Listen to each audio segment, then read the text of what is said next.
Now, you've probably already heard the news. Sony has just announced their new flagship mirrorless camera, and it's called the Alpha 1. Strap yourself in, boys. She's a bit of a wild one. Now, according to Sony's press release, the Sony Alpha 1, or A1 for short, is, and I quote, the most technologically advanced, innovative camera that Sony has ever released. And they're really not kidding. This beast of a camera is equipped with a brand new 50.1 megapixel full frame stacked Exmor RS image sensor that's able to process up to 120 AF and AE calculations per second and record 8K 10-bit 420 footage at 30 frames a second. Now, I appreciate that that's a lot of numbers I've just thrown at you right there, so let's break that down a little more. Now, obviously the 50.1 megapixel sensor bit we can all kind of understand. Nice big images, great, but what I should also mention is that this camera can capture photos with 15 stops of dynamic range, which means you're going to get loads of highlight and shadow detail in your raw images. For those of you who like to shoot in continuous mode for sports or wildlife photography, well, you should be pretty pleased as well, because Sony claimed that the A1 can shoot continuously at 30 frames a second at full whack. I should also mention that a large buffer memory will also make it possible to shoot up to 155 full-frame compressed RAW images or 165 full-frame JPEG images at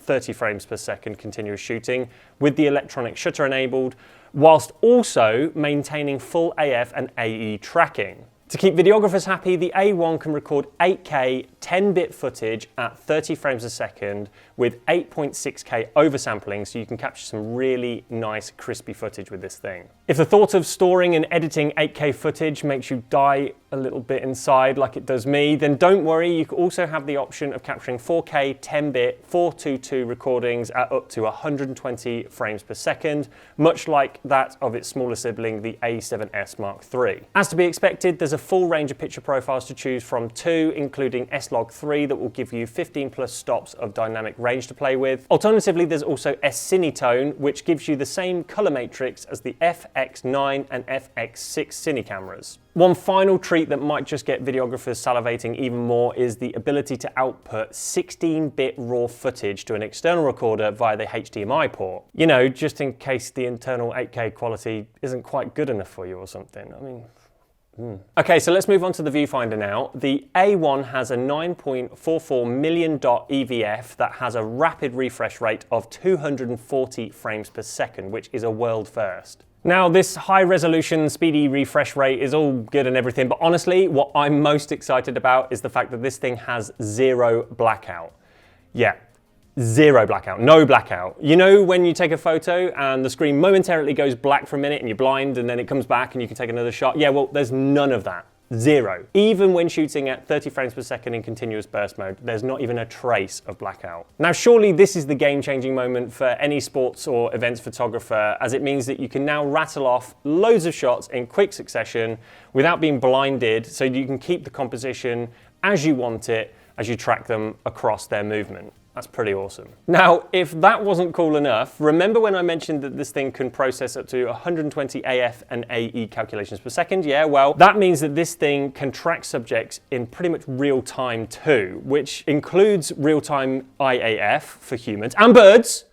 Don't forget about the bloody birds. And this mode is also available in both photo and video mode up to 4K. For me, as a portrait photographer, this feature makes me very, very excited, as I use IAF all the time on my Sony A7 Mark III. It's one of the main reasons why I switched from Canon to Sony, and I absolutely love it, but it is far from perfect. So, providing that the new IAF system is as accurate as Sony claims, then this system would make my life so much easier. And to have it in video mode too is just an amazing bonus. Whilst we're on the topic of AF, the A1 will also include 759 points of face detection AF that covers approximately 92% of the frame, so plenty of flexibility there for creative compositions, not like back in the day when your DSLR had like 7 AF points all clustered in a diamond shape in the middle of the screen. Oh no, my friend, those days are dead and gone. Inside the camera, it will have 5-axis optical in-body image stabilisation, which appears to be the same system which is used within the A7S Mark III A9 III and also the A9 II.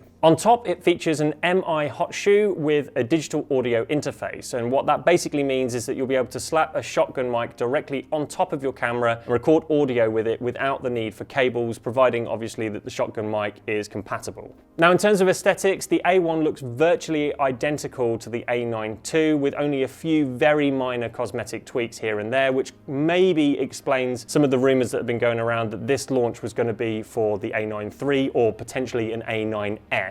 The screen on the back also appears to be the same 1.44 million dot LCD touchscreen as the A9 II and includes the same pull-away type design, so no fold-out screen like we've seen on the A7C. Although, to be fair, I can't really see this camera being the staple choice for vloggers anyway. It's just a bit overkill, and most serious videographers will prefer to opt for an external monitor, so in my mind, it's no big deal. One thing that does differ slightly between the A1 and the A9 II is there's been a slight upgrade to the dual card slot, so not only can it support two UHS-1 or UHS-2 SD cards, but it also accepts the newer CF Express Type A format cards too. And this upgrade brings the camera in line with the memory card slots that are found on the Sony A7S Mark III, and the faster CF Express cards will be vital for recording all of that data-heavy 8K footage. So the question you're all dying to hear the answer to, I'm sure, is how much will this thing cost? Well, brace yourselves, because you can currently pre-order the A1 for £6,499 or $6,499.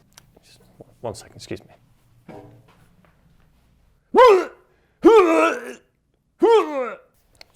Sorry. So this makes it £2,200 more expensive than the A9 II at launch. So needless to say, this thing isn't cheap, but given the impressive amount of tech that it offers, I am hardly surprised. So, am I gonna buy it? F no. No!